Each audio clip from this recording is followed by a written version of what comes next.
মুফতি মাওলানা মুহিবুল্লাহ সাহেব আমির হেফাজত কিছুদিন আগে বললেন জামাত ইসলামী সম্পর্কে কিছু কথা বলছেন, সবার মাথা খারাপ। হ্যাঁ, হুজুর কি করলো এটা? হুজুর এত বড় একটা ঐক্যের সময়ে হুজুর এখন অনৈক্য কেন তৈরি করলো? আরে ভাই, আমাদের বুজুর্গদের দিনের ভিতরে কিন্তু কলিজার ভিতরে কিন্তু নজর আছে, চোখ আছে, ওরা দেখেন। এই মুহিবুল্লাহ সাহেব বিগত 16 বছর আওয়ামী লীগের আমলে একবারও জামাত ইসলামের বিরুদ্ধে বলছেন? বলেন। জামাতের বিপদের সময় তিনি জামাতের পক্ষে ছিলেন নাকি বিপক্ষে ছিলেন? বলেন না আপনারা।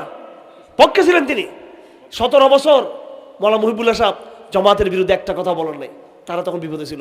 আর এখন ক্ষমতার পট পরিবর্তন, নিশ্চয়ই এদের কোনো ইসলাম দরকার ছিল।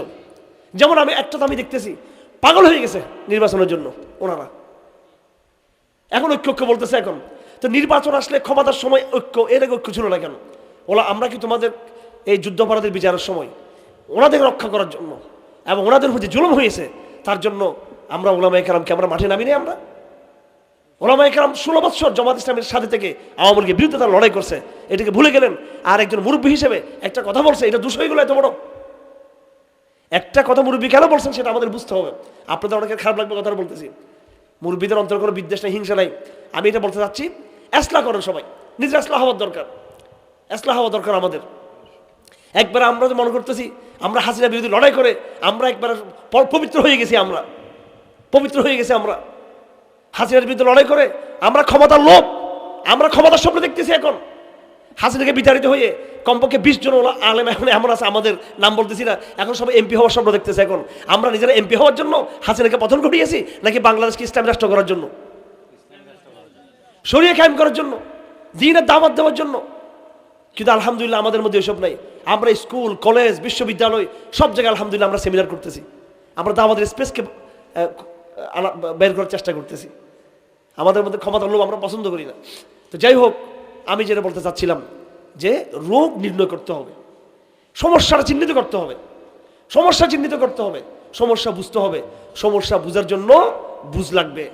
আল্লাহ পাক সুবহানাহু ওয়া তাআলা কোরআন শরীফে বলেন, ওয়া ইউতিল হিকমাতা ফাকাদ উতিয়া খায়রান কাসীরা। যেই ব্যক্তিকে আকল দেওয়া হয়েছে, প্রজ্ঞা, ওয়েসডম বলা হয় এটাকে, দেওয়া হয়েছে, সে অনেক অনেক মঙ্গলের মালিক। সহি জিনিস বুঝা, সহি সময় সহি কাজ করতে পারা, সহি কাজ করতে পারা। এখন এই সময়ে মাহমুদুর রহমান সাহেব, আল্লাহ তাকে বুঝিয়েছেন, আল্লাহ তাকে বুঝিয়েছেন। উনি স্পষ্ট বলেছেন যে এখন আমাদের ক্ষমতায় যাওয়ার স্বপ্ন দেখে লাভ নাই, বরং এই গর্তের ভিতরে ঢুকে গেছে সাপ কতগুলো। ধরেন আমি ঘরে সাপ দেখলাম, 7-8টা সাপ আছে, একটা সাপকে মেরে ফেলছি, একটা সাপকে মেরে ফেলছি। আর এই মাছ দেখে বাকি 5-6টা সাপ ঘরের ভিতরে গর্তে ঢুকে গেছে। ঠিক আছে, গর্তে ঢুকে গেছে।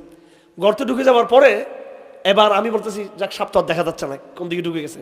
এখন আমি লাইটটা অফ করে আমি ঘুমিয়ে পড়লাম। এটা কি বুদ্ধিমানের কাজ হবে? এটা বুদ্ধিমানের কাজ হবে? হাসির একটা সাপ ছিল, এটা মেরে ফেললাম, চলে গেল, এটা বুঝলাম। এরপরে প্রথম আলো সাপ আস্তে করে এখন ঢুকে গেছে, এখন চুপচাপ ভদ্র হয়ে গেছে এখন, ঠিক কিনা? পুলিশের অফিসার ভদ্র হয়ে গেছে এখন, আর্মির জেনারেল ভদ্র হয়ে গেছে এখন, সাংবাদিক ভদ্র হয়ে গেছে এখন, ভদ্র